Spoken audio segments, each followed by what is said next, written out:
Oi pessoal, bom dia, o professor Rafael de História, tudo jóia? Vamos dar continuidade às nossas aulas, né?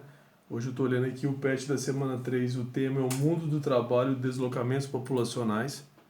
Então ele está querendo, de maneira geral, falar como é que foi o século XIX, ok? Tanto na Europa como aqui no Brasil, como é que funciona a economia, como é que funciona o mercado de trabalho, né? Se o pessoal era escravo, como é que funcionava isso. Então, vamos lembrar aqui mais ou menos o conteúdo para a gente poder fazer direitinho a atividade do PET, ok? Primeiro e mais relevante de todos, o século XIX é o século da segunda Revolução Industrial. Então vamos lembrar aqui. A primeira Revolução Industrial acontece em 1750, a primeira. E a base dela é o carvão, o vapor, ok? Que é para fazer a máquina de tear, aquela máquina para fazer, em vez da sua avó ficar lá trançando as roupinhas lá, entendeu? O tear faz produzir mais rápido as roupas. Vai ter o trem, não o trem mineiro, né? O trem mesmo, na linha de trem, tá? Que aí você vai ter um volume enorme de mercadorias que vai ser transportado ao mesmo tempo. Isso faz uma diferença enorme na questão de dinheiro. Imagina você ter que pegar uma mercadoria daqui de Pedro Leopoldo e levar lá para Belo Horizonte. Você pode levar de carroça, mas você imagina o tanto de tempo que vai demorar e o tanto que essa carroça vai caber. Pouca coisa. Você pode, por exemplo, levar de carro, que vai gastar gasolina e também não sei se vai caber tanta coisa. Ou então um trem que é enorme, você vai colocar só carvão e deixar o carvão pegar fogo, vai fazer o vapor e fazer o trem funcionar e vai lá, sei lá quantas 1.000 toneladas ao mesmo tempo. Então você imagina que isso fica muito mais barato, né? Além de uma carga enorme de uma vez, vai ficar mais barato. Então, a primeira Revolução Industrial fez isso. A segunda, em vez de carvão e vapor, porque o carvão já é muito poluente, né? Muita fuligem, a segunda Revolução Industrial vai ser em cima da energia elétrica. Ok? Essa mesma energia elétrica que a gente tem, que usa no celular, que usa na lâmpada, é ela que vai fazer produzir. E é uma energia mais limpa. Fora que ela é mais produtivo. O carvão, você tem que esquentar uma água para gerar um vapor, é lento.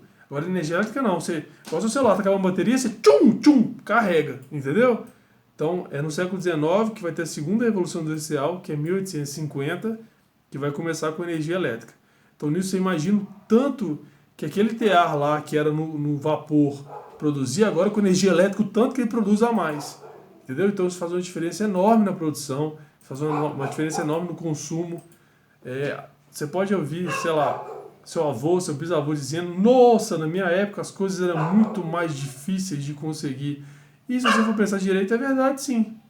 Você imagina que na época do seu avô, para ele comprar um carro, tinha que ser no dinheiro. Pá, imagina lá, 50 mil reais, você tem que pegar e bum, de uma vez. Agora hoje em dia não. Hoje em dia tem financiamento, você divide lá em sei lá quantos anos, vai pagando todo mês um valor. Então, tudo isso é por causa da produção. Tem tanto carro que eu tenho que dar um jeito de vender. Do dinheiro só não tem como vender, então vamos financiar. Você entende como é que as coisas são um processo? Se não fabricasse tanto carro, não teria como fazer tão parcelar de tantas vezes. Teria que ser no dinheiro, tá? Outra coisa, a energia elétrica possibilitou a gente a melhorar demais o meio de comunicação. Sei lá, antigamente era sinal de fumaça lá com os índios, não é isso? Depois foi carta, tinha que colocar selo. Agora com energia elétrica não. Começa a vir outras... Não só por causa da energia elétrica, né? Mas o que ela proporcionou. Então começa a surgir outras comunicações. O rádio, depois vai vir a televisão, né? Agora hoje em dia a gente tem a internet. Então essa forma de comunicação muito rápida ajuda demais. Quer ver uma coisa interessante? No início do século XX aqui no Brasil teve uma rádio muito famosa. Você vê como é que é o potencial da comunicação. Que eles fizeram de propósito uma simulação como se marcianos tivessem invadido o Brasil. Então os caras estavam falando na rádio normal, programa aqui, a voz do Brasil e tal, de repente os caras param e começam a noticiar que tá tendo uma invasão de alienígena. E vai todo mundo pra rua, porque os caras estavam acreditando que era verdade. Pra você ver o potencial que esse trem tem. Outra coisa, olha hoje em dia a internet, esse tal das fake news.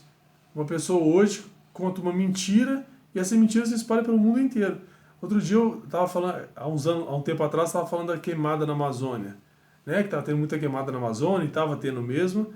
Mas, por exemplo, o Cristiano Ronaldo, que é um grande jogador de futebol, que eu acho que vocês conhecem, compartilhou uma mensagem, uma foto, que ele falou que a Amazônia estava pegando fogo. E a foto era de um outro lugar.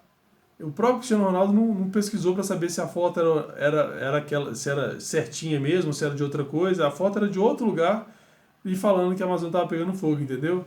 Então olha como é que as comunicações hoje em dia são muito rápidas. Um cara lá em Portugal deu um clique, o mundo inteiro já viu o que esse cara colocou. É fenomenal. Coisa que no passado ninguém nem imaginava que poderia passar na cabeça de alguém que isso existiria. Mesma coisa do telefone. Pô, você imagina que magia, né? Você pegar um equipamento, antigamente era fixo, né? Você tinha uma linha.